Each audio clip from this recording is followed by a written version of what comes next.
ABC6 Storm Tracker weather with meteorologist Kelly Bates. Well, here's how our weird weather day stacked up. We started at 51 and topped out at 56. You'll see we began 21 degrees warmer than average and topped out 11 warmer than average as well. You'll also note that today we picked up the majority of the month's rainfall total so far, and it put us actually above the normal amount by more than half an inch.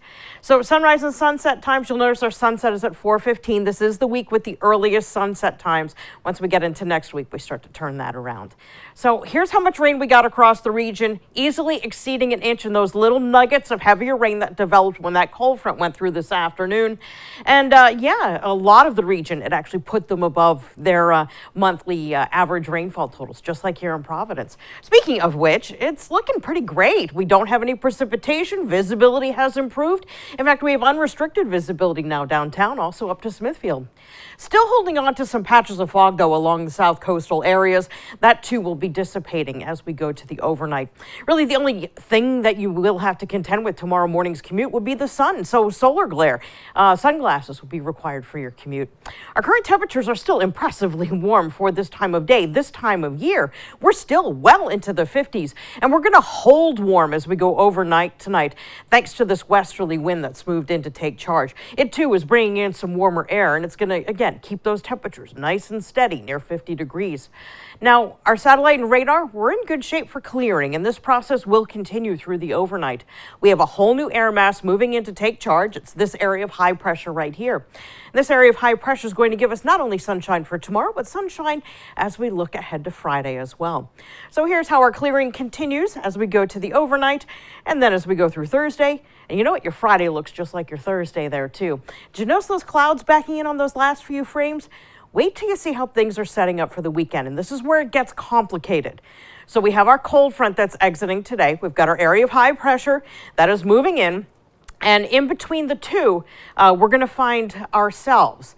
And then it gets interesting because this area of high pressure then goes off into Canada, but then anchors itself. And then we bring in this other area of low pressure, and you'll notice where southern New England is. We're right in the middle. So it's an interesting scenario. This area of high pressure is just going to keep driving in dry air all across New England. At the same time, this area of low pressure wants to back into the region with showers. And it's going to take time to get any precipitation to reach the ground level. Right now, your Saturday forecast has about a 20 to 30% chance of seeing anything in terms of precipitation. And if we see anything, it will be sort of like light showers, nuisance showers, and we're talking rain. And then we get to Sunday and we start to see this clipper begin to take over and try to come in as well. And there is a 30% chance it will. And it could even bring us some frozen precipitation. But right now, that again is an outlier scenario. But it's going to be interesting to see how it ultimately plays out. It's kind of cool. Situations like that don't set up all the time. Here's your commute for tomorrow. We are expecting clear skies throughout the day. Maybe pop in some fair weather clouds for the afternoon. But other than that, things are looking nice and dry. Our extended forecast shows that once we get by this rather complicated weekend, and by the way, if your forecast is going to change, it's going to be right here because System 1, System 2. So I leaned toward the, well, not as optimistic solution simply because if you have plans, just wanted to give you a heads up that this could be our scenario. 30% chance of showers on Saturday and